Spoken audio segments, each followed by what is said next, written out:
Hey there, welcome. Thanks for joining me. If this is your first time to my channel, my name is Violet, and today I'm going to be sharing with you how to make a cake roll made from a cake box. And this is a great cake to make for any kind of dessert or special event, but I think it's a great cake to give as a Mother's Day gift, especially since we're not doing a lot of shopping and we're kind of staying at home right now. I think this is a great cake to give to all those special mothers out there. So what you're going to do is basically use any kind of flavor cake mix box you have. And for the particular one that I'm using, it's a cup of water, 3 eggs, and a half a cup of oil. So just go ahead and mix your cake mix just as the instructions are on your box. And go ahead and mix it for about 5 to 6 minutes. At least that's how long I mix mine up for. But about a minute before or two before you're going to turn off your mixer, go ahead and pick a box of pudding mix, any kind of flavor that you want.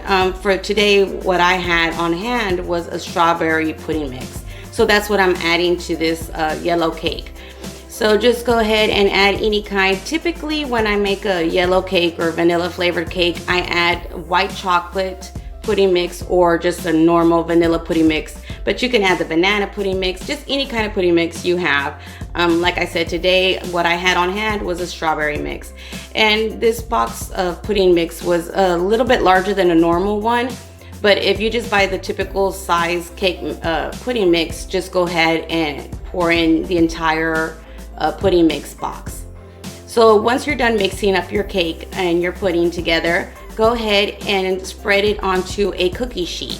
And that's the difference between this roll cake and a normal cake. You're going to basically bake this on a cookie sheet. You can use what I did, and I just put some aluminum foil down on that cookie sheet. But if you have parchment paper or wax paper, go ahead and put that onto your cookie sheet before you add your cake mix. And then you're going to bake it for about 20 minutes or so. Since it is flat and thinner than a normal cake pan, you want to just, do it like you normally would do a cake mix. Just kind of poke in the middle and make sure it's baked nice and even. It's typically about 20 minutes or so that I leave mine in the oven. Just make sure you spread it out evenly as possible and kind of bang it on your counter before you put it into the oven. And I preheat my oven at 350. So just bang it down. Just try to get it as even as possible, because that really does help out once it's done. So once it's done, again, I'm putting some nonstick spray on some aluminum foil and just going to remove my cake from the cookie sheet. And it has to be hot. Not too hot where you can't touch it, but manageable hot. And then just remove your parchment paper, aluminum foil that you baked it on. And then what you're going to do is basically roll it up. And as you can see, I'm just using a towel because it is kind of hot still, but try to roll it up with the aluminum foil. And then that way you won't be actually touching the cake itself. But go ahead and just continue rolling it up. Don't tighten it, just roll it up. It'll start rolling on its own basically. So don't try to squeeze it and tighten it, to make it a smaller roll.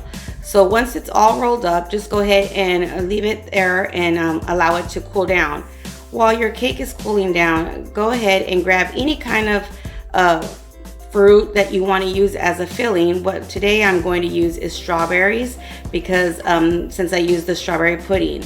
So what I'm going to do is basically cut up about roughly a cup or a cup and a half of strawberries and just slice them up. They don't have to all be even or anything like that because you're going to make a jam for your cake filling. So just go ahead and dice up all your strawberries and make sure you leave a few of them on the side so you can use to decorate your cake.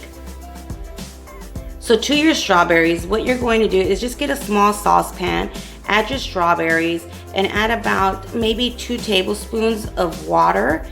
And as you can see, my water was already hot. And then add a half a cup of sugar. So basically, if you're going to use about a cup to 2 cups of strawberries, I would recommend maybe a half a cup or even a little bit less of sugar. So just go ahead and mix it up until it's kind of boiling, but not too hot, just simmering. And what I do, just to make those strawberry pieces a little bit smaller, is I just use my potato masher and mash it up a little bit. But I do like a little bit of the chunks in there.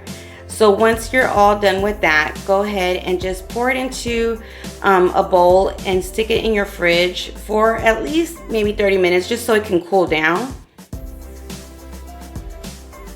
And while that's cooling down, what I'm going to do is I melted some chocolate, and basically I just used some a saucepan with some hot water, put a glass bowl into that water and allowed my chocolate to melt for my strawberries. And I'm just dipping my strawberries in there and placing them on a plate, and I'm going to put them in the fridge for about 20 to 30 minutes as well to allow that chocolate to harden.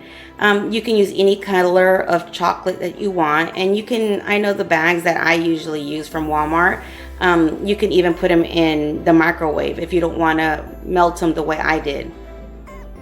So just go ahead and cover your strawberries, or if you want to use pineapples, pretzels, whatever that mother would like to have as decoration on her cake.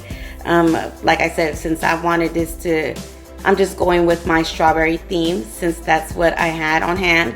But go ahead and dip any of your fruits into your chocolate and just put them in the fridge and allow them to harden. While that's hardening, go ahead and get a box of your cream cheese, a half a cup of some powdered sugar, and then you're going to get a teaspoon of vanilla. And make sure that cream cheese is softened. So if you want, just go ahead and take out that box as soon as you start making your cake. So by the time you get to this part of your cake, the cream cheese will already be softened. So go ahead and just mix it up. Use your mixer or use a fork or a spoon. I'm just mixing it up with a fork. And you just go ahead and mix it up until it's nice and combined and smooth. You can also add a cup of Cool Whip into this cream cheese just to make it more of a fluffier and not as a cream cheese dense, if that makes sense. So that's an option you can do. Once it's all cooled down and your cake has been basically cold, just go ahead and get your filling mix, your cream cheese filling mix, and just kind of put it all around your cake, and then you spread it evenly throughout your entire cake. And this is going to be your filling. So once you roll it back up, this is what you're going to see on the sides. And you can make more or less just depending on how much of the filling you want into your cake. To me, this isn't really sweet. So I basically use the entire mix that I make.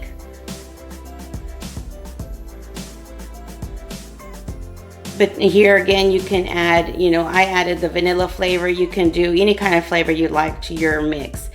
Now what you're going to do is make pour a layer of the strawberry jam that you made. And just again, as much as you like, make sure you do leave a little bit just to use for your decoration on top of your cake.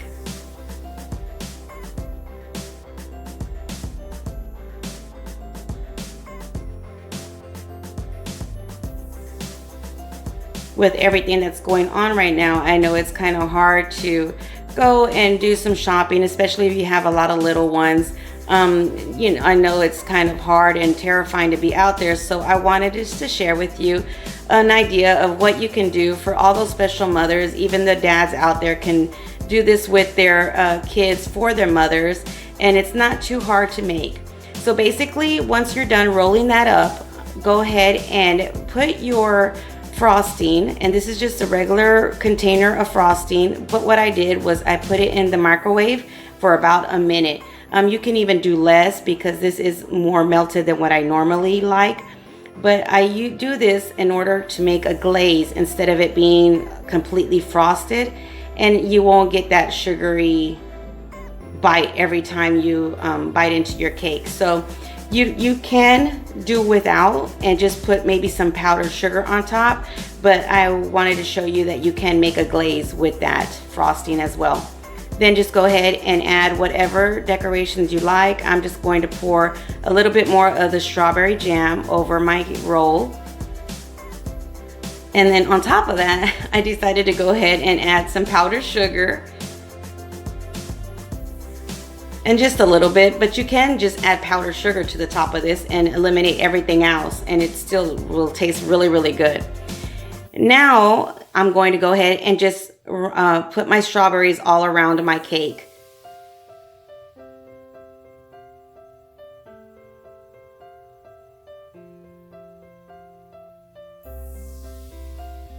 So just decorate them as any way you like.